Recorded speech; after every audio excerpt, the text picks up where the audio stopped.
कमरे में रजाई में दुबकी हुई लेटी हुई थी। जब से होश संभाला था उसने बाहरी दुनिया नहीं देखी थी। उसकी जिंदगी एक झोपड़ी तक सीमित थी और वह झोपड़ी घने जंगल के बीचों बीच थी, जहां ना आदम था ना आदम का सार। वह कौन थी? वह वहां कैसे पहुंची? वह नहीं जानती थी। उसे अपने माता पिता का नाम भी नहीं पता था। वह बस इतना जानती थी कि हर महीने की पहली तारीख को काले लबादे में लिपटा एक व्यक्ति वहां आता था और उसे खाने पीने का सारा सामान देकर वापस चला जाता था। लेकिन पिछले कुछ दिनों से उसे ऐसा लगने लगा था जैसे झोपड़ी में उसके अलावा और भी कई लोग हैं। रात को सोते समय उसे अक्सर उनकी बातें करते हुए सुनाई देती थीं। वे किस भाषा में बात करते थे मारिया को समझ नहीं आता था, लेकिन वह इतना जरूर समझती थी कि वहां बहुत से लोग बातें कर रहे हैं। मारिया अपने कमरे में सहमी सहमी बैठी रहती थी। कभी कभी वह सोचती, क्या इस झोपड़ी के बाहर भी कोई दुनिया हो सकती है? आजाद लोग कहाँ घूमते होंगे? वह लगभग 11 साल की थी और वह अपना भला बुरा जानती थी। इस बार उसने हिम्मत जुटाकर उस अजनबी से बात की जिसने उसे खाना और दूसरी जरूरी चीजें मुहैया कराई थीं।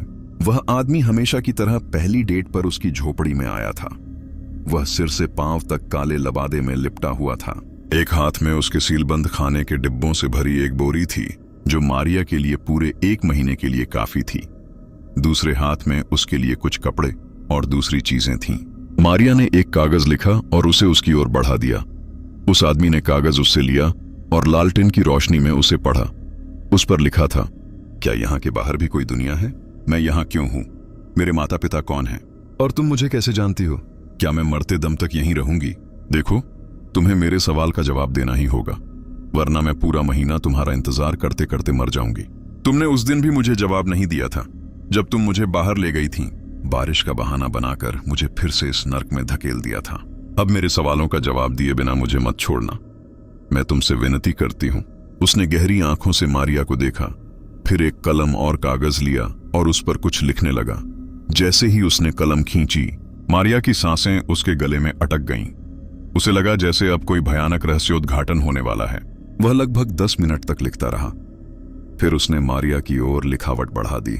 जैसे ही मारिया ने वह कागज पकड़ा, उसने दूसरा लिखना शुरू कर दिया और मारिया को थमा दिया। मारिया ने पहले छोटा सा पाठ पढ़ा, जैसा कि मानव स्वभाव है। उसमें लिखा था, मैंने तुम्हारे सभी सवालों के पर्याप्त जवाब दे दिए हैं। मैंने तुम्हें वो सब कुछ बता दिया है जो मैं जानता था। अब मुझसे इस बारे में और सवाल मत पूछो। अब मैं मजबूर हूँ।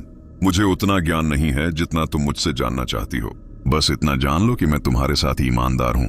मैं तुम्हें कभी तकलीफा नहीं पहुंचाना चाहती, इसलिए मैं चाहती हूँ कि तुम इस झोपड़ी में अपनी आवाज कभी न उठाओ, वरना तुम्हें बहुत तकलीफा होगी।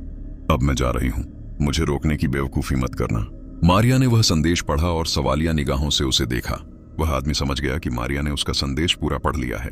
उसने लालटेन हाथ में ली और चुपचाप झोपड़ी से बाहर चला गया। मारिया उसे बेबस होकर जाते हुए देखती रही। उस आदमी के जाने के बाद मारिया में कागज खोलकर पढ़ने की हिम्मत नहीं हुई। उसने कागज को मोड़कर एक छोटे से डिब्बे में छिपा दिया। उसने सोचा था कि जब हालात बेकाबू हो जाएंगे तो अकेलापन ही रास्ता होगा। इस कागज को पढ़ती ताकि चाहे परिस्थितियां कितनी भी विकट क्यों ना हो, वह खुशी खुशी मौत को गले लगा सके। क्योंकि कुछ हकीकतें इतनी भयानक होती हैं कि उनका सामना करने के बाद इंसान जिंदगी जीने की क्षमता खो देता है। वह बिल्कुल भी अंधी नहीं थी। इस व्यक्ति ने उसे सांकेतिक भाषा में कैलेंडर पढ़ना और तारीखें बदलकर गणना करना भी सिखाया था। इसीलिए मारिया को पहली तारीख आने से पहले ही पता चल जाता था कि वह व्यक्ति आने वाला है। हालांकि उसे वहां खाने पीने और दूसरी चीजों की कोई दिक्कत नहीं थी, लेकिन अकेलेपन से बड़ी कोई बुराई नहीं है। इस व्यक्ति ने उस पर सख्ती से जोर दिया था कि चाहे कुछ भी हो जाए वह एक शब्द भी नहीं बोलेगी, वरना वह परिणामों की जिम्मेदार होगी और परिणाम बहुत गंभीर होंगे। उसने मारिया को लिखकर संवाद करना सिखाया था। मारिया बोलना जानती थी, लेकिन इस झोपड़ी में वह कभी नहीं बोली। वह जन्म से गूंगी नहीं थी, बल्कि परिस्थितियों ने उसे ऐसा बना दिया था। वह व्यक्ति उसे एक बार झोपड़ी से बाहर जंगल में ले गया था। उस दिन बहुत काले बादल छाए हुए थे। जंगल में बारिश बहुत खतरनाक होती है और बारिश होने की 100% संभावना थी। उस दिन कोई डेट नहीं थी, पर फिर भी वो अचानक आ गई। मारिया अकेलेपन से घबराई हुई खिड़की पर आ गई थी और मन बहलाने के लिए बाहर देख रही थी। अचानक बादल भयानक रूप से काला हो गया। आसमान में जोर जोर से बिजली कड़कने लगी। उस दिन वो बेबस होकर रोने लगी और भगवान को पुकारने लगी। तब उसे एहसास ही नहीं हुआ कि वो इतनी बड़ी गलती कर रही है। वो ये सब अनजाने में कर रही थी। इस बादल को देखकर वो बुरी तरह डर गई। उसके घुटने कांप रहे थे। वो खड़ी नहीं हो पा रही थी और अपनी जगह से हिल भी नहीं पा रही थी। एक 11 साल की बच्ची अपना दिल कितना बड़ा कर सकती है। उसी समय वो रहस्यमय व्यक्ति वहां आ गया था। उसे देखकर मारिया ने राहत की सांस ली। उसने अंदर आते ही मारिया का हाथ थाम लिया। ये पहली बार था जब उसने मारिया को छुआ था। मारिया को लगा जैसे उसके शरीर से प्राण निकल गए हों। उसे किसी का स्पर्श महसूस नहीं हुआ, बल्कि उसे लगा जैसे उसके हाथ में रुई का एक बंडल दबा हुआ हो। उस आदमी ने उसका हाथ पकड़ा और उसे अकेले लेकर महल से बहुत दूर चल दिया। मारिया उसकी गति देखकर हैरान रह गई। वह इतने इत्मीनान से चल रहा था, ऐसा लग रहा था मानो वह कभी अपनी मंजिल तक नहीं पहुंच पाएगा। लेकिन उसकी गति ऐसी थी कि पलक झपकते ही वह कहीं पहुंच गया। मारिया ने अलौकिक प्राणियों के बारे में कभी नहीं सुना था, क्योंकि वह हमारी सभ्य दुनिया में नहीं रहती थी। न ही उसने इसके बारे में पढ़ा था, न ही उसके पास किताबें थीं। वह आदमी उसे लेकर एक ढलान वाली पहाड़ी पर बैठ गया। इस पहाड़ी पर दूर दूर तक घास का मखमली फर्श बिछा हुआ था। उसने मारिया को अपने पास बिठाया और फिर झोपड़ी की ओर देखते हुए शून्य में देखते हुए बोला, यह जगह ठीक है, वे यहां तक नहीं पहुंच पाएंगे। मैं तुम्हें यहां इसलिए लाया हूं ताकि वे हमसे नाराज ना हो। यह उनका समय है, तुम्हें वहां नहीं होना चाहिए। मारिया, तुम क्या बकवास कर रहे हो बेंजामिन? मैं वहां अकेला रहता हूं तो कौन नाराज होगा? और यह किसका समय है? मुझे वहां क्यों नहीं होना चाहिए? मारिया ने उलझन भरे स्वर में बेंजामिन से पूछा। उस आदमी का नाम बेंजामिन था, जो मारिया की देखभाल का प्रभारी था। कुछ नहीं, मैं किसी के बारे में बात नहीं कर रहा। खुद को संभालते हुए उसने मारिया से नजरें फेर लीं। मौका सही था। यह जानते हुए मारिया ने वह सवाल पूछा जो उसके मन में बहुत समय से घूम रहा था। क्या मैं मरने तक यहीं कैद रहूंगी?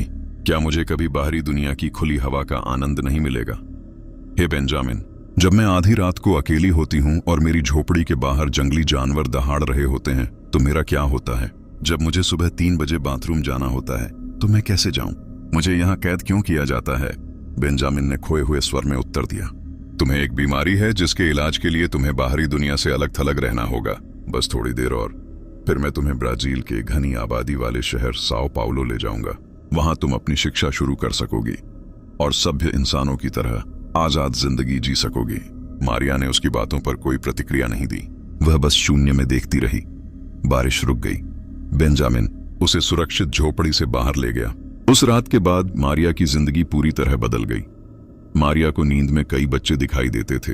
उनकी आंखें जीवन से पूरी तरह खाली थीं। इन बच्चों के साथ कुछ युवक और कुछ महिलाएं थीं। उनके चेहरे भी इन बच्चों की तरह सफेद और धब्बेदार थे।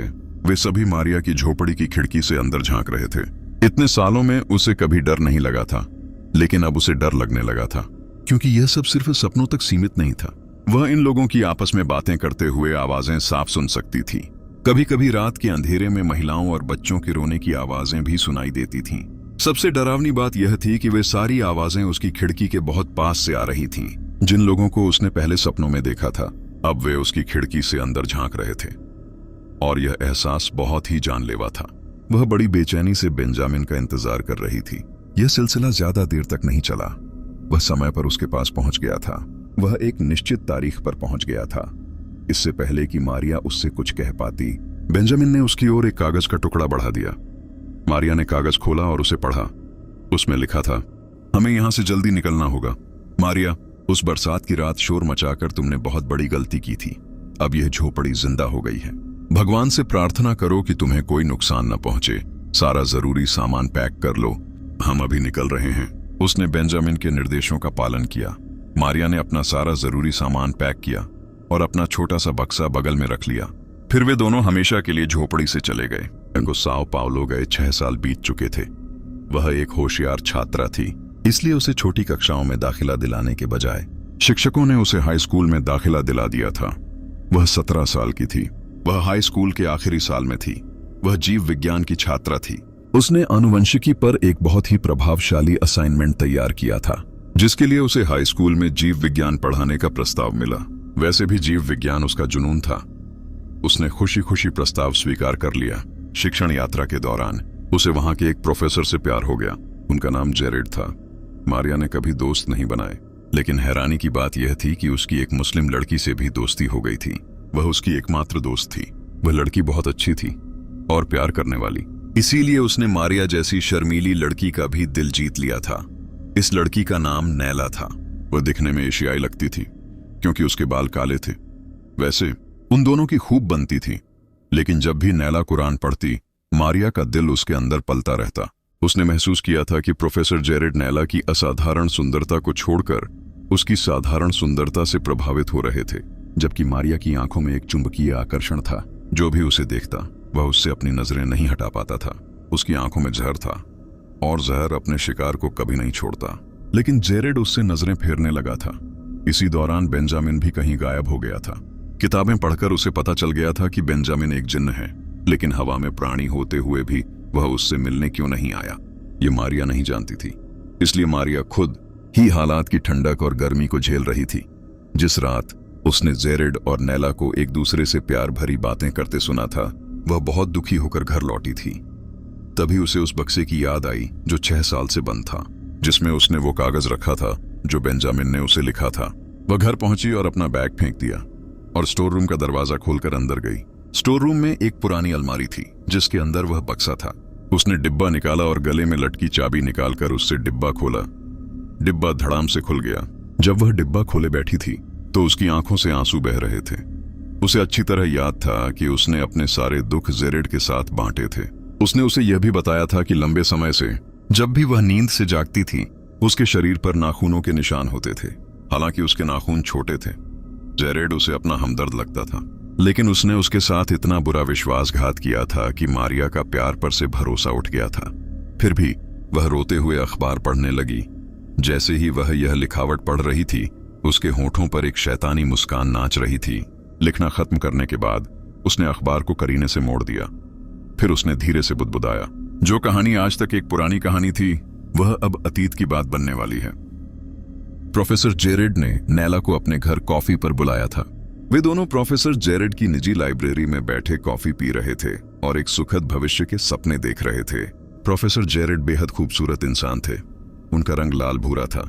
उनके बाल और दाढ़ी हल्के भूरे रंग की थीं और उन्होंने अपनी सीधी नाक पर सुनहरे फ्रेम वाला चश्मा पहना हुआ था। वे एक प्राच्यविद थे और वे इस्लाम से बहुत प्रभावित थे। यही वजह थी कि वे अनायास ही नैला की ओर आकर्षित हो गए थे। नैला एक सच्ची मुसलमान थी। प्रोफेसर जेरेड ने उसके बाल कभी खुले नहीं देखे थे। वह हमेशा अपने बालों को हिजाब में छिपाए रखती थी। जहां हाई स्कूल की कई लड़कियां जेरेड को देखकर ठंडी आहें भरती थीं, वहीं वे नैला पर पूरी तरह खो गए थे। कॉफी पीने के बाद उन्होंने अपने मग मेज पर रखे। तभी अचानक लाइब्रेरी में गड़गड़ाहट की आवाजें आईं। किताबों की कई अलमारियां हिलती हुई जमीन पर गिर पड़ी थीं। ऐसा लगा जैसे भूकंप आ गया हो। बीच वाली मेज का शीशा टूटकर बिखर गया था। नैला घबराकर बोली, जेरेड, भूकंप आया है। ईश्वर की कृपा से लगता है कोई बड़ी विपत्ति हमारा इंतजार कर रही है। जेरेड ने उसे सोचती हुई आंखों से देखा और फिर बहुत शांत स्वर में बोला, घबराने की कोई जरूरत नहीं है नैला, तुम अभी चारकुल पढ़ो, हमें साफ पता चल जाएगा कि यह कौन सा भूकंप था। नैला उसके जवाब से उलझन में पड़ गई, लेकिन चारकुल पढ़ने में कोई बुराई नहीं थी, क्योंकि पढ़ना वैसे भी एक पुण्य का काम है। इसलिए उसने बिना किसी हिचकिचाहट के 4 कहुल पढ़ना शुरू कर दिया। जैसे ही उसने आखिरी कहुल पढ़ा, एक चाकट हवा में लटकता हुआ, इधर उधर झूलता हुआ नैला की ओर बढ़ता हुआ दिखाई दिया। जेरेड के हाथ में अब जमजम पानी की एक छोटी बोतल थी जो उसने एक मुस्लिम दोस्त से ली थी। उसने जमजम पानी चाका की ओर फेंका। सफेद लबादे में लिपटी एक महिला नैला की ओर बढ़ती हुई दिखाई दी। यह दृश्य हृदय विदारक था। इस औरत ने सफेद पोशाक पहनी हुई थी और उसकी त्वचा सड़ती हुई लाश की तरह जगह जगह से फटी हुई थी। उसका चेहरा भयानक रूप से सफेद था, इतना सफेद कि चूने की सफेदी को भी मात दे रहा था। उसकी आंखें इतनी काली थीं कि कमरे की रोशनी उनके कालेपन में बुझ गई थी। ऐसा लग रहा था मानो उन आंखों में अनंत काल का अंधेरा भर गया हो और वह मुंह खोलकर हंस रही थी। उसके बाल गहरे काले थे। नायला अभी भी आयतुल कुर्सी और चारकुल पढ़ रही थी, लेकिन दुष्ट आत्मा उसकी ओर बढ़ रही थी।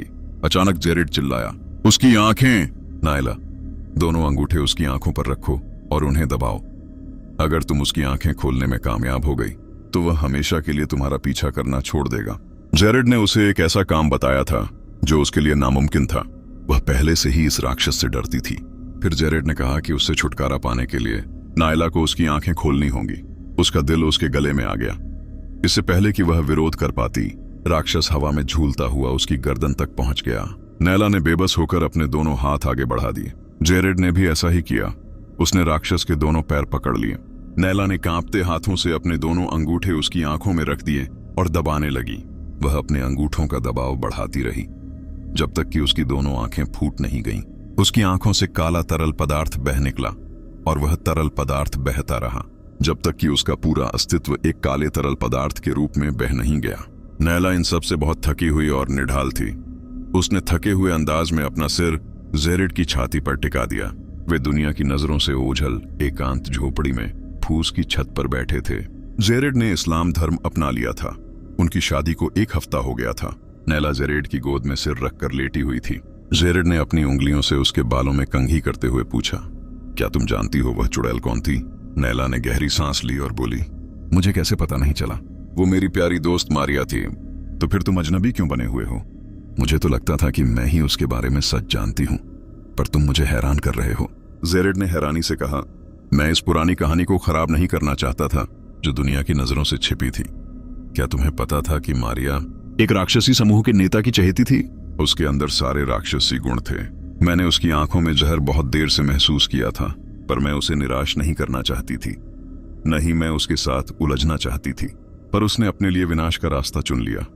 वो नशे में मर गई। तुम्हें कैसे पता चला कि वो एक चुड़ैल थी? उसने आंखें बंद करते हुए जवाब दिया, तुमने उसके नाखूनों पर ध्यान नहीं दिया। उसके नाखून नीले थे। उसने मुझे अपने बचपन की कहानियां भी सुनाई, जब वह एक झोपड़ी में अकेली रहती थी और उसे अपने बिस्तर के पास खिड़की पर मृत बच्चों, महिलाओं और पुरुषों की आत्माएं दिखाई देती थीं। जेरेड ने उत्सुकता से पूछा, वह पुरानी कहानी क्या थी? मारिया एक ऐसे समूह से संबंधित थी जहां बच्चों और गर्भवती महिलाओं को बिल्लियां दी जाती थीं।